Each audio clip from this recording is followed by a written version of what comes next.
আমার এক কাহিনী মনে উঠছে। আমি এক পাইলটকে চিনি।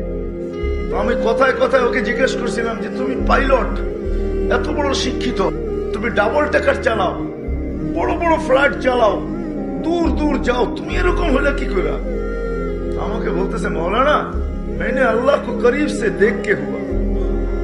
আমি আল্লাহকে কাছের থেকে দেখা তারপরে এরকম হয়েছে।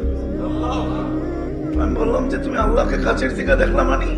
আমি ফ্লাই করে যেতেছিলাম হেথ্রো এয়ারপোর্টে লন্ডনে। যখন আমি ইংল্যান্ডের সীমানায় ঢুকে গেছি, হেথ্রোতে আমি ল্যান্ডিং করব, তো আমি বটনে পুশ করে চেকিং করে, এর আগে চেক করে যে সবকিছু ওকে আছে কিনা। তো আমি বটন চেক করতে যাই, দেখি আমার চাক্কা নামবে না। কিন্তু আমার কাছে ফুয়েলও নেই যে আমি ফেরত যাব, কারণ আমি 9 ঘন্টা ফ্লাই করে আসছি, 18 ঘন্টার ফুয়েল আমার কাছে নাই।